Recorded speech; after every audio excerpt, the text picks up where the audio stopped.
Hi, guys. Welcome to Parawomenradio. I'm Amy. Gypsy Rose Blanchard strategically crafted the narrative of Munchausen syndrome by proxy before even being released from prison. Despite being incarcerated, she maintained control over her social media presence. Now that she is free, her PR team is working tirelessly to ensure that when you search for Gypsy Rose Blanchard, all you find is her harrowing and gripping story. Oh, and the news of her pregnancy. Gypsy Rose is determined to become a prominent influencer, and she is investing significant resources to achieve this goal. And guess what? She's winning.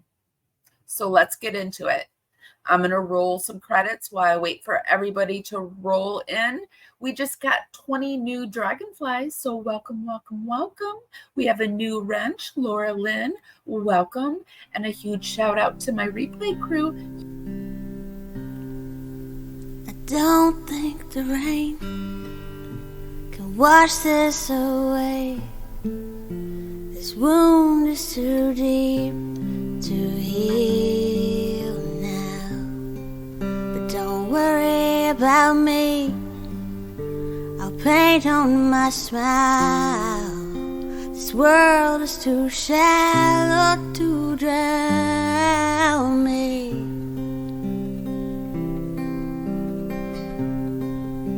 How is everyone doing tonight? I thought it would be fun to pull up one of my old backgrounds that I did of Gypsy Rose.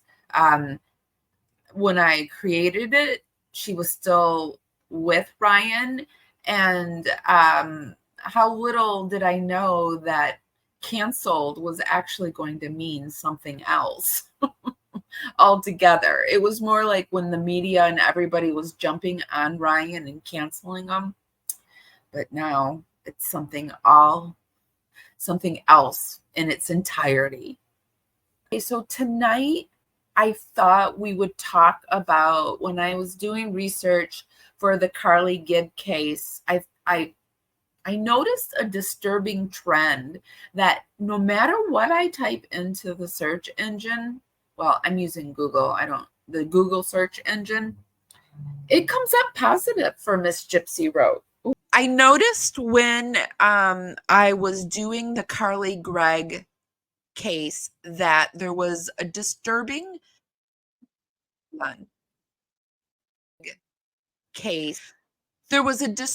trend on Google that no matter what I typed into Google, good or bad, it came up with these positive stories about Gypsy Rose. And I'm going to show you. And her team is working overtime. And then we're going to hop into the way back when machine and go back to some of our old past interviews and bring you forward to some of the newer ones and the new bullshit that she's doing today. So we're going to do that too. So I got a lot planned for you tonight. Okay. So I just kind of wanted her whole story. So I typed in, let me make sure you're saying it. You are. Okay.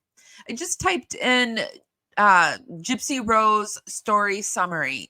And Gypsy Rose, it comes up with Gypsy Rose life story is a harrowing tale that raises questions about trust, manipulation, and the lengths one will go to escape an abusive situation. And that's story after story after story of Gypsy Rose. The only person that manages to really break through the story after story after story is Flawless Nina, which,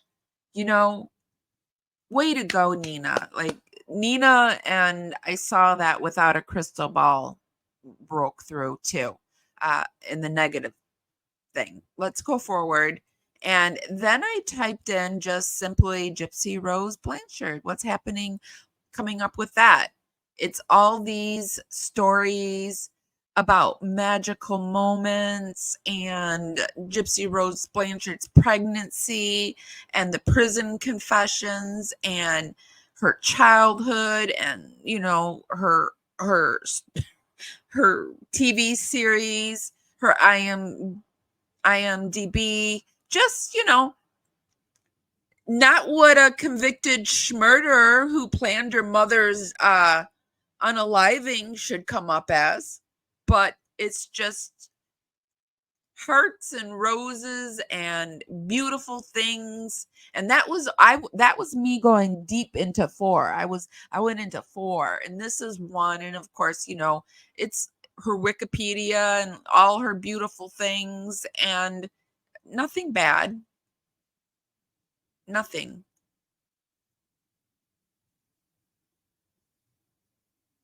It's all positive stuff for our unfavorite schmurderer. The only reason I do this now at this point is so that my stuff can break through and the real story will be out there. And I urge everyone to continue to do what they're doing, because it's ridiculous what's happening here. And then I want to show you, I put in Gypsy Rose is lying. It's all good, you guys. It's all good. I clicked through it. Even this one, Amy Punt, all of her stuff is behind a paywall, so you can't get to it. There is a Reddit, which is we're going to look at today, which is interesting. But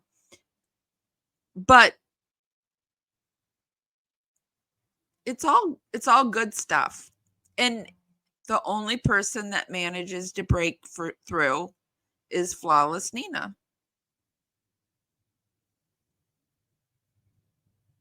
This has to stop. We've got to continue on with this, because now she's pregnant and she's using this pregnancy to break through to influencer status, and it's working. It's working. She is succeeding and winning, and it sucks, in my opinion. But I can't stop, because I can't. Carly Gregg was found guilty. She's the 14-year-old, now 15, that unalived her mother, that looks a lot like Gypsy Rose and, her little Bob. And she got life. This 15-year-old got life without parole. Life without parole. And we have Gypsy Rose sashay skipping and sauntering around as a. All right. So over on Reddit, Gypsy's story starting to change. This person says, so I'm disabled and don't keep up well with her socials. See, this is what Gypsy's banking on. Although her socials, I have her blocked over on TikTok, but I'm gonna show you what her carefully crafted Instagram page looks. I think that's the one she's going to try to use as the influencer, that one, and TikTok. But this person says, I'm sorry if this is annoying. I've been in the hospital and I'm having a hard time finding energy to be online. People keep saying she is changing her story and lying in interviews, contradicting herself, etc. What things are changing? What are these lies? I honestly just want an informative conversation. This isn't me accusing Gypsy of being a liar or anything. I am sincerely just curious, because I do sympathize with her a lot. I won't blog but I've gone through FD and then was neglected medical care altogether. So I'm very interested in this case, but I don't follow her socials because I don't want to treat her like a celebrity rather than who she really is. Excellent point. Who's this written by? Let's talk about sex. Excellent point. Please don't take this. Please don't take this as a place to go to war over opinions. I just want to know what she has clearly contradicted on her own accord. Edit. I'm seeing some confusion about my wording has caused, so I'll clarify that I didn't have FD. My deceased grandmother did. I was neglected by her, then refused medical care and abused by my mother. I just now escaped and I'm in the hospital about to get a colostomy bag because of the damage they've caused. This disease can ruin lives because of it. I'm about to not have a roof over my head. Oh, my heart breaks for this person. I have to pop over and make sure that my mic isn't coming unplugged. Okay.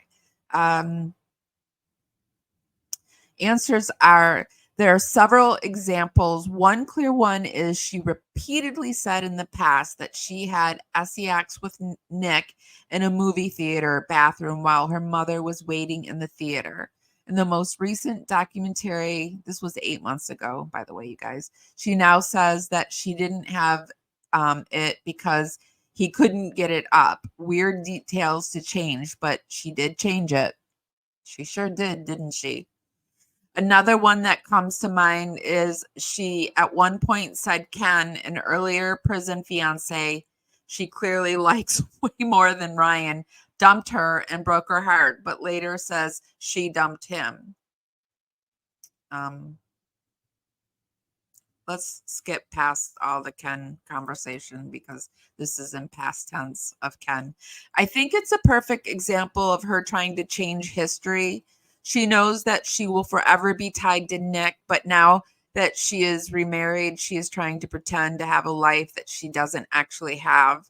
I don't know. I don't think that anyone will ever be able to find out what actually happened. I think they might if, like, because all the research that people have been doing more and more is coming out. And I still hope that the feds are gonna do something.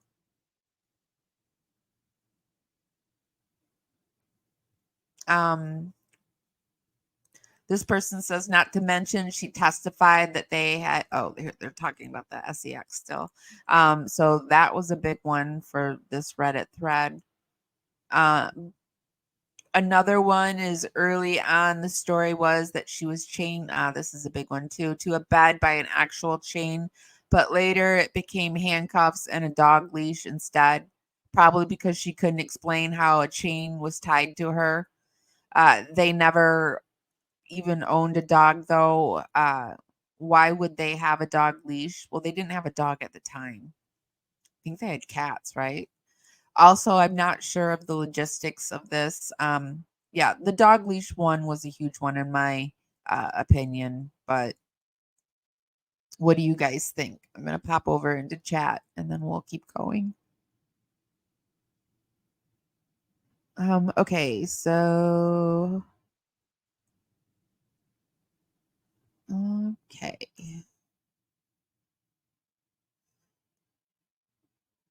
What I meant to say that I saw that the girl got life without parole. The video of her in the house doing the unaliving, it was horrific. I know, Zoe. Like, I think that changed everything for me because she was just so freaking calm, calculated, and planning. She immediately went to her mom's phone and texted her stepdad. That's terrifying. And the whole friend situation was weird too, but I definitely think Gypsy Rose had an influence on that, on the kids. Of course she knew about Gypsy Rose. Of course she knew about it. Okay. Pink Cloud 9. Hey there, girl. She says 2 cats she abandoned, just like Pixie the pup with Hub's Ryan. I saw a video today of a groomer talking about how the new dog, which the name is escaping me, it's like almost on the tip of my tongue. Does it start with a P? Piri, Pluto? The new one is terrified of Gypsy, and then she went into the prison one that Gypsy did. She was talking about whale eyes and how all the dogs had whale eyes around her. Terrifying. Okay, so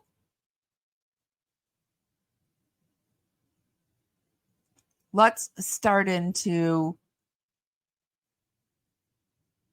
actually let's go into, hold on a second, these are out of order. I want to go to this interview.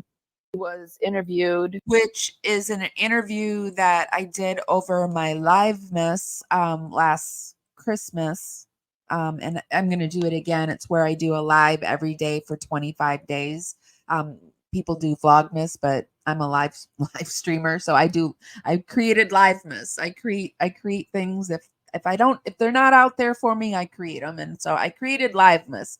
And so every day, and here was an interview that she did with Melissa Moore. And this is the one where she, shushed Ryan. Well, it actually happened in 2017. Mommy, Dead, and Dearest had just premiered. And when I saw that documentary, I realized this is the beginning of Gypsy's story, that there's so much more to learn. Gypsy just spoke about the medical questions that she has. And so I feel like Ryan irritates me so much. I can hear him breathing over there. I swear to God, I can hear him breathing.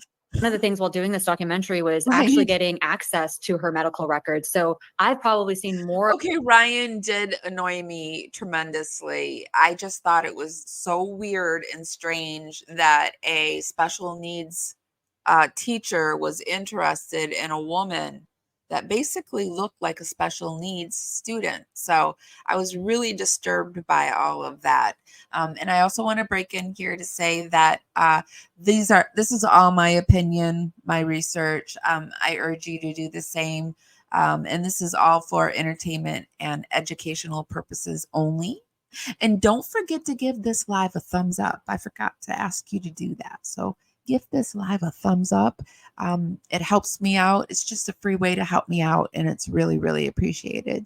And if you like my content, check to see if you're subscribed. And if you're not, subscribe. Of the medical records, and even Gypsy has on her case, which I'm, wanting to share with Gypsy now. But basically, since 2017, I stayed in contact with Gypsy, and she started to feel comfortable with me, and to the point where she started to reveal secrets and more abuse. And I realized this is maybe the time for her to tell her story. And she agreed. And plus, all of the documentaries and all of the dramatizations were really, the pen was being held by another author than Gypsy. And so I'm really proud that she had the courage to just tell her story in her own way. That's great. Thanks, Melissa. The next question is for Ryan. Thanks, from Melissa. Noel Wilson at Hollywood TV. Ryan, what is life? Why does he have to hold onto her hand like that? Like he's holding onto her hand for dear life. For you and your wife within her prison release, as you've all been receiving an outpour of support and love from I the will say at this point in time, nobody really talked. This was the first interview, and this is when the conversation about the squeezing of the hands, and Gypsy's mom always did it to her, and now she's doing it to him. There was huge conversation about that. My life after her release has been a whirlwind. It's been great. Everything's moved so fast, but it's been amazing. I've waited for this girl to come out for so long, and now that she's home, it feels great to have her here. The support and I feel like she's just like, oh God, please don't let him say something stupid. Please, please, please let him say not let him say something stupid. Please, please, please. I feel like that's what, look at her face. She's like, oh God, please no. Everything we've given to people has been tremendous. I can't thank people enough for everything. They love this wife. They love my wife. just as much as I do. So They love his wife as much as his wife, not Gypsy, his wife, his. What do you think? Do you think that Gypsy was squeezing his hand so tight because she was trying to control the narrative? Really hard. Because okay, yeah. as much control as I'd like to have over my It's all I story, can do to like. I wish I prefer to see the interviews where it's just her. I haven't been watching the interviews with him because, like, why Yeah, hate watch I someone? forgot I how don't much get I that. But dislike he's in Ryan. all of them now, so I'm just trying not to hate watch him. and how it's shared, I can't control other people. I can control what I do. I can control what I say, but I can't control the narrative outside of myself. Liar. Let me show that again. I wish I hadn't been talking over I'm that. just trying not to hate watch him. And how it's shared, I can't control other people. I can control what I do. I can control what I say, but I can't control the narrative outside of myself. Unfortunately, I wish I could, because then there wouldn't be any, missteps or confusion. But I can't control the planet, so all I can do is do the best I Amen to can. that, Gypsy. Okay, Absolutely. Gypsy. This was when I still liked Gypsy, so I said amen to that. So Gypsy says here she can't control the narrative. She can't control it. But that's all she's been doing is controlling it. It's all she does is try to control what is happening. So let's move forward into time. And this was her big interview. This was with Nikki Viale, and this was going deeper with Gypsy Rose Blanchard. I like to consider us some friends. So we'll circle back. We'll circle back. Let you know how that was. Just like jumped up and was like ready to like, am I, fight? Or am I okay? Yeah. They were freaking out for me. And I'm like, no, guys, I got this. Like, it's something that I'm going to have to address. Yeah. Because it's always in my comments. Like, why are we glorifying a murderer and this and that and the other? And, I don't want to have to remind people every single time that I'm not the one that committed the act of the kill. So, I'm a part of it. Right. But in the state of Missouri, there's no such thing as accessory to murder. So technically, they couldn't charge you. They couldn't charge me with accessory because that charge doesn't exist. What about mastermind and planner? Was that anywhere that could have been charged? Exist. I said I was going to try really hard not to get mad tonight, so I'm trying really hard. So, I mean, had I been in another state, I would have been charged with accessory to commit murder. Oh, Interesting. that makes sense. So, Okay. yeah. Wow. Well, thank you for sharing that. Yeah, of course. You ready? I'm ready. Gypsy, welcome to the Vial Files. Thank you for having me. We always start Oh, our the Vial conversations Files. with I thought kind it of was a the villain heavy question, but Viale. fun. So I don't want to startle you. But Okay. Gypsy, how is your heart? How is my heart? Yeah. My heart is very full. Great. Yeah. I love that. Yeah. Well, I just want to start by saying congratulations on being out. Thank We're you. so excited to be with you. Thank you. Such an incredible opportunity for us. Mhm. But truly, like, what has this been like for you since being released from prison? It's been a little bit of a whirlwind for me. It's been 8.5 years since I actually seen the outside walls. So coming out, I think everyone was just so sweet, and seeing my family for the first time in a setting that we can be comfortable in, that is what fills my heart with such happiness. That's awesome. So I'm just trying to But adjust. now, after seeing the show, you were in turmoil and you were acting like it was the end of the world and you had to leave. And that was a big deal. Day by 'Cause day. Your parole officer sent you back to where you were supposed to be. She's about to come off of parole. Yeah, she's about to come off of it. And that's terrifying to me. Not get overwhelmed. Leading up to you being released, what were those days like? Were you nervous, excited? Oh yeah. What was Well, it's funny because about a month before, I had not started feeling like it was real. Mhm. And then the day of that, it was like the day of being released, or the 24 hours leading up to it was when I really started to feel like, oh my God, there is a knot in my stomach right now. I am getting out tomorrow. And I felt like, okay, this is actually really happening, because I've been prepping for it for so long. I actually got my notification that I was getting paroled 2 years before my release date. Oh, wow. So I had 2 years to prepare To like sit on it. to Yeah. sit on. And this is how she got paroled 2 years before her release date. They started YouTube channels and people were supporting her because it was horrible. Poor Gypsy Rose. She was a victim. Her mom kept her sick. And so she wrote a note and she said, hey guys, if you support me, write to the parole board and tell them I should be released early. And probably hundreds of people did it.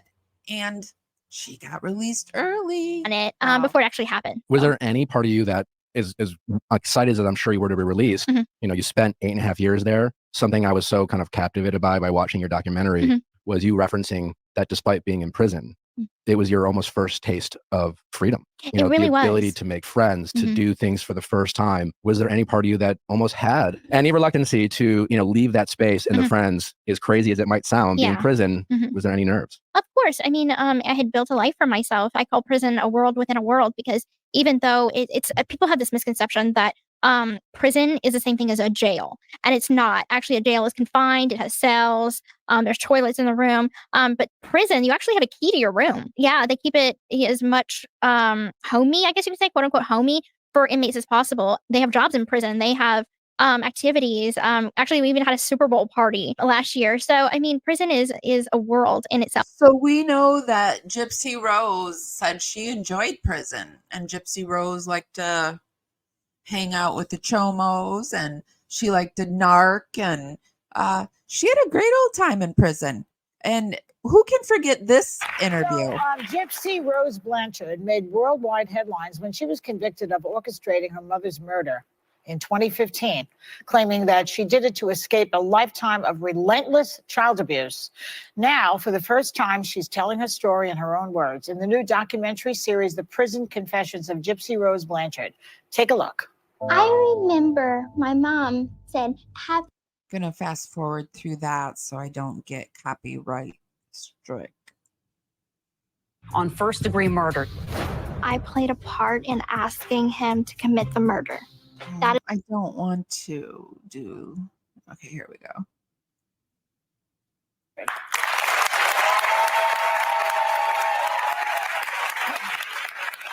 Welcome to the show.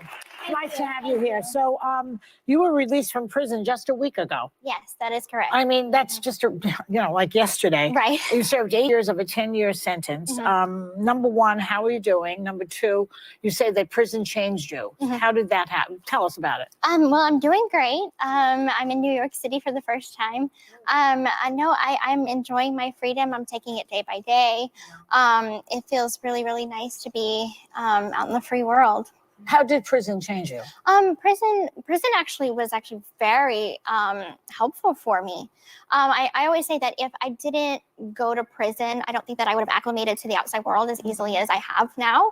That's interesting. Yeah, it So gave your life was less. She's carefully crafted. She's got her story all set and straight, and she's just going for it.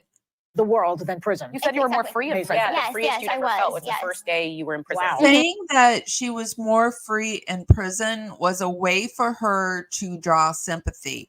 Oh, she felt more free in prison? Oh, that's so sad. It's exactly how I felt.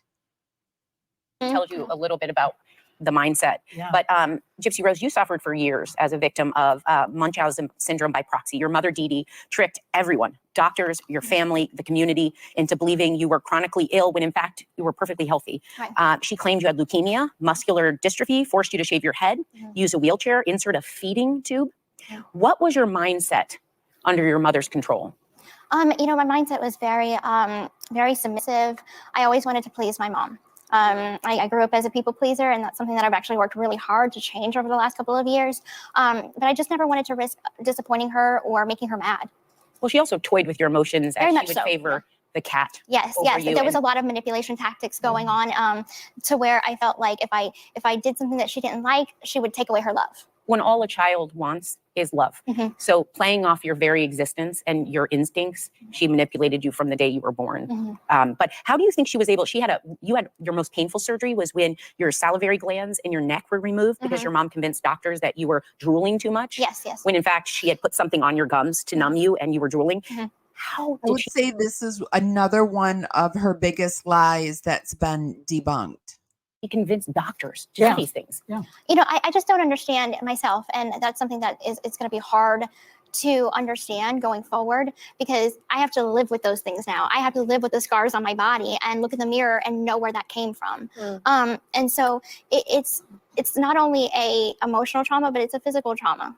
But your mom had an experience as a health professional, right? She did. She was in nursing school when she was younger. Yes. Does not a doctor make, nor does should she have ever done the thing she did. Yeah. And my understanding also is that you lived in Louisiana and then moved. And when doctors asked for your medical records, she said, So we can see this is the narrative, and this is the one where what's her name? I forget her name. The redhead at the end says, you know, it's okay. I forget what did they say? It's not your fault or something. And Gypsy had to say, well, I unalived my mom or something. Well, how did it go, you guys? I forget now offhand. I don't want to play it all because I don't want to get struck. So put it down in the comments in chat, so because it's going to weigh on my mind. My mind, if I can't remember the name of someone, or if I can't remember like what actor played in what other show, I can't enjoy what I'm doing because I don't know, I just do that. And the clouds wouldn't steal the moon from me, but the rain starts to fall and the moon fades away.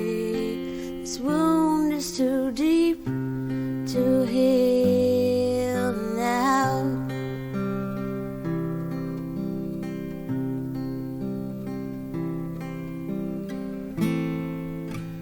Where is the moon hanging low amidst that wonderful